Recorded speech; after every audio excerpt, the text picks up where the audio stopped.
Hello दोस्तों, स्वागत है आपका मेरे एक नई वीडियो के अंदर।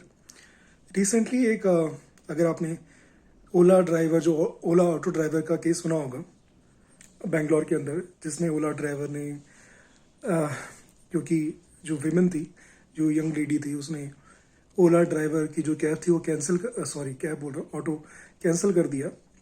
तो इस वजह से क्या हुआ कि ओला जो ऑटो ड्राइवर था उसके साथ उनकी बहस हुई, जिसमें ओला जो ऑटो ड्राइवर था वो काफ़ी ज़्यादा अब्यूजिव हो गया था, और फाइनली उसने जो विमेन थी उसको एक स्लैप भी कर दिया, उसको एक थप्पड़ भी मार दिया। तो यहाँ पर मैं इस चीज़ की बात करना चाहूँगा कि क्या ये जो एक्शन है ये किसी भी तरीके से जस्टिफाइड है क्या, अगर ओला ड्राइवर के पॉइंट ऑफ व्यू से भी अगर हम बात करें तो। सबसे पहली चीज़ है जो उसका पॉइंट था कि यार मैं इतनी दूर से आया हूँ, जो है आपने कैंसिल कर दिया और ऑटो राइड कैंसिल कर दी, तो ये जो पेट्रोल का कॉस्ट है वो क्या तुम्हारा बाप भरेगा। एक चीज़ ध्यान रखने वाली चीज़ ये है कि सबसे पहली चीज़ तो ये है कि अगर आप बेंगलोर में रहते हैं तो आपने बहुत बार नोटिस किया होगा, मैं अपना पर्सनल एक्सपीरियंस बताता हूँ कि बहुत बार ऐसा होता है कि इवन जो ड्राइवर्स होते हैं, जो ऑटो के जो ड्राइवर्स होते हैं, वो आपने राइड बुक करी, वो राइड उसने एक्सेप्ट करी, वो काफ़ी पास आने के बाद वो खुद से कैंसिल कर देते हैं। तो आप कुछ कर नहीं पाते, कुछ भी नहीं कर सकते, उनको फ़ोन करेंगे वो फ़ोन नहीं उठाएंगे। बहुत बार आप देखोगे कि वो लोग आपके डेस्टिनेशन की तरफ आ ही नहीं रहे, मतलब उन्होंने एक्सेप्ट कर लिया है लेकिन उसके बाद भी वो डेस्टिनेशन की तरफ नहीं आ रहे। ठीक है, यू आर जस्ट वेटिंग, आपको डिले हो रहा है, आपको लेट हो रहा है, लेकिन वो नहीं आ रहे। फाइनली आपके पास कुछ आंसर नहीं, कुछ सोल्यूशन नहीं होता, तो आप क्या करते हैं कि फिर वो आप राइड कैंसिल करके फिर दूसरी राइड बुक करते हैं, क्योंकि आप बहुत ज़्यादा टाइम वेस्ट नहीं कर सकते। और इस केस में लेडी ने भी जो है, हो सकता है उसको कहीं और जाना हो, उन्होंने 2 ऑटो बुक किए थे, एक जो पहले आ गया तो वो उसमें निकल गए। लेकिन इसमें हो सकता है कि कंपनी की भी डेफिनेटली ऐसा नहीं होता कि अगर आप बंदा डेस्टिनेशन पे पहुंचा है या एक, तो वहाँ पर भी मेरे ख्याल से तो ओला उबेर के अंदर भी एक पोर्टल रहता है, जिसके अंदर आप जो है, अगर आपकी वजह से अगर ऑटो ड्राइवर लेट होता है तो वहाँ पर वो कॉस्ट आपको बियर करनी पड़ती है। क्योंकि बहुत बार ऐसा होता है कि अगर कस्टमर की गलती होती है, इवन हमसे भी चार्ज किया है ओला ने कि नहीं ड्राइवर पहुँच गया था, इट इज़ योर फॉल्ट, आपकी वजह से जो है, तो हमने वो कॉस्ट बियर की है। और तो समहाउ मुझे ये लगता है कि इसमें लड़की की सिर्फ राइड कैंसिल कर देने से कोई भी इतनी बड़ी गलती नहीं है, क्योंकि ये ऑटो ड्राइवर भी करते हैं, और अगर पैसेंजर है उसने भी कर दिया तो कोई ऐसी बात नहीं हो गई। तो आप इस केस में एकदम से अब्यूजिव नहीं हो सकते। इसमें हम सुन सकते हैं कि विमेन ये भी कह रही है कि ठीक है फिर पुलिस स्टेशन चलते हैं, तो हाँ बोल रहे हैं हाँ चलो चलो, और जब जाने लगे तो अचानक से उसने उसको थप्पड़ मार दिया। तो मतलब who has given you the right कि आप किसी भी दूसरे बंदे को हाथ उठाओ, आप उसके ऊपर मारो। पहले तो आप, वो वुमेन है चलो, वो एक तो बात अलग ही हो गई, लेकिन अगर आप कोई आदमी भी हो तो आप उसके ऊपर हाथ नहीं उठा सकते। ठीक है, आप किसी भी से, ठीक है, बहस कर रहे हो, झगड़ा कर रहे हो, आपको नहीं सॉल्व हो रहा तो पुलिस में चले जाओ, ठीक है, दैट्स फाइन, आप वहाँ जाके रिजॉल्व करो। लेकिन इसका मतलब आपको ऐसा नहीं है कि आप दूसरे के ऊपर हाथ उठाना शुरू कर दो। और यहाँ तो वुमेन भी है तो आपको कोई डिग्निटी नहीं है। ठीक है, अगर आपको इतना ही प्रॉब्लम है तो फिर आप मत लो ओला की सब्सक्रिप्शन, आप उनसे मत हो अटैच, आप दूसरे के साथ बिजनेस करो, आप नॉर्मल जैसे ऑटो चला रहे वैसे भी करो। और लोग ओला उबेर इसलिए प्रेफरेंस करते हैं, इवन अगर मैं अपनी बात करूं तो मैं ओला उबेर इसलिए लेता हूं क्योंकि होता क्या है कि अगर हमें किसी एक पर्टिकुलर डेस्टिनेशन पर जाना है, तो अगर हम ऑटो वाले से डायरेक्टली पूछेंगे ना कि भैया ये यहाँ से इधर जाना है, हो सकता है 50 रुपये का ही डिस्टेंस हो या 100 का ही डिस्टेंस हो, वो आपसे 200 रुपये बोल देगा, 250 बोल देगा, 150 बोल देगा, जो उसका मन आएगा बोल देगा। और आप उनसे बोलोगे कि भैया आप मीटर से चलो, तो मीटर ऑन करने को राजी नहीं होते।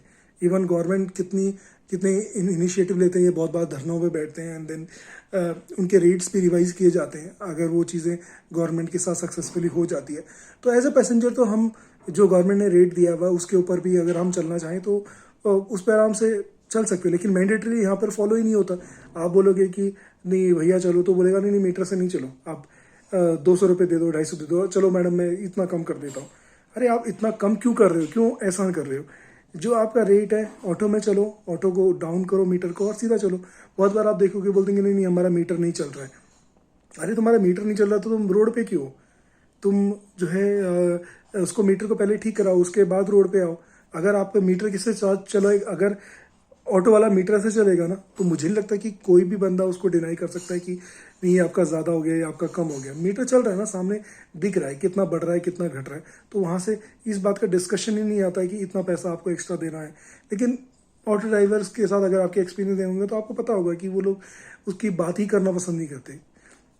और अगर मैं इसी पॉइंट पे स्टिक करूँ तो ये किसी को भी कोई इस चीज़ का राइट नहीं देता कि एक सिर्फ कैंसिलेशन की अगर बात आती है तो उतने में जो है आप किसी को स्लैप कर दो, और कोई विमेन है उसको स्लैप कर दो। यहाँ रोज़ इस चीज़ के ऊपर लोग प्रोटेस्ट कर रहे हैं, और इस चीज़ के ऊपर लोग जो है रोज़ धरने दे रहे हैं कि विमेन सेफ्टी है। इस तरीके से कैसे सेफ्टी होगी?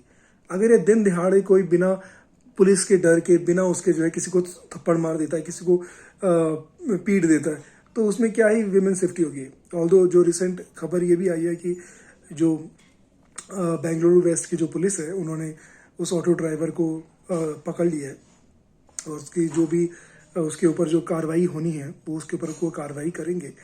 लेकिन this is not solving the purpose कि सिर्फ एक कार्रवाई हो गई तो एक अवेयरनेस की भी ज़रूरत है कि आप ऐसे नहीं कर सकते, ठीक है? अगर आपका प्रोफेशन है तो, और रही बात जो अगर उनके कुछ चैलेंजेस हैं कि यार ये चैलेंजेस हमारे को आते हैं, तो उसको सॉल्व करना गवर्नमेंट की, या जो मान लो ओला कंपनी है या उबेर कंपनी है, तो उनकी जिम्मेदारी है कि यार ऐसे सिचुएशन में क्या हो। और आई थिंक उनके पास भी, जैसे अगर मैं एज ए पैसेंजर की बात करूँ तो हमारे पास भी बहुत सारे ऑप्शन रहते हैं। जब हम उनसे बात करते हैं तो ओला या उबेर की तरफ से कॉल्स वगैरह भी आते हैं, हम उनको बताते हैं कि यार ड्राइवर टाइम पे नहीं आया, ये चीज़ें थी, इस वजह से ये डिले हुआ, आप अपने को क्यों चार्जेस लगा रहे हो, ठीक है? आपको सिस्टम में ये चीज़ें दिख सकती हैं, तो वो बहुत बार रिवर्स भी अपने को देते हैं, ठीक है? इसका मतलब ये नहीं है कि हम किसी को मारना शुरू कर दें, किसी को पीटना शुरू कर दें। तो आई थिंक ये कहीं भी किसी भी सेंस में जस्टिफाइड नहीं है। और किसी से भी एब्यूजिव होना, आप एक सिटी को एक हिसाब से जो है काफ़ी ज़्यादा